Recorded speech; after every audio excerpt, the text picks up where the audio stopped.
Hey everybody, it's Beth Grasso, and today I just wanted to talk about what people think CMA is. You have any idea?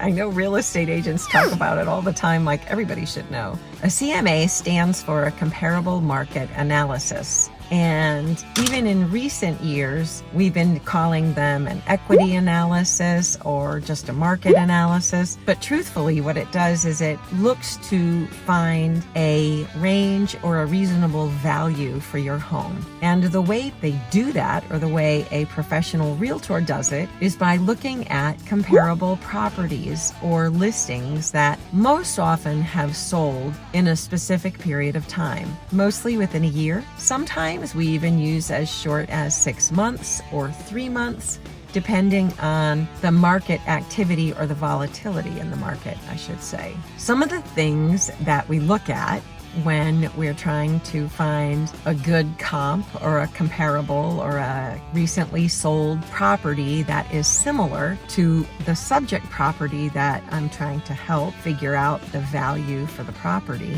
we look at location, condition, size, and also style. Style is important. So if you've got a Cape style home, for example, or a colonial, you don't really want to compare a colonial to a ranch because they're different. And whenever you use something that's completely different, I don't even think an appraiser would use a colonial to compare it to a ranch if they were looking to find the value for a ranch style home. And you can typically find a home that is more comparable in style. Usually you look for a property maybe within a mile, and then you look for a property that's a similar age or close. Then you look at a home that has similar sized bedrooms or bathrooms, perhaps a garage. And so within the mile, similar style, similar bedroom count and bathroom count, and then importantly, similar condition. So if you've got a home that has been neglected tremendously and you're comparing it to a home that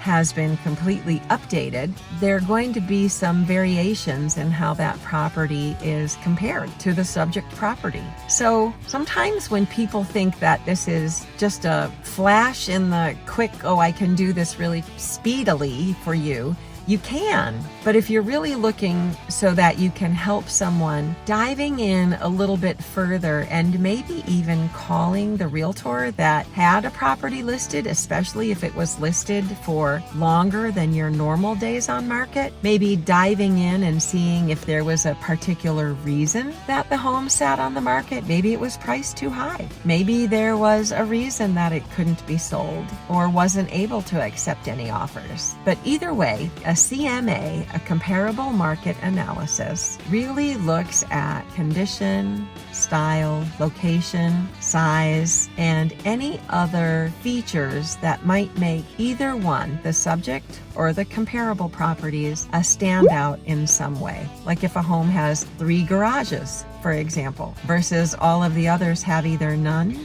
no garages, or just one. Well, that might make the subject an even more valuable property for someone. So maybe there would be an increase in the price. So either way, I recently was doing some work with a client, and the conversation about comparables and the analysis, and I thought, let me share that with you guys. And if you have any questions, I'm here to help. So feel free to reach out. Otherwise, have a wonderful long Memorial Day weekend and enjoy, and hopefully you'll get to relax a little bit and come back fresh and ready to go forward with next week. So take good care, and we'll talk to you next week.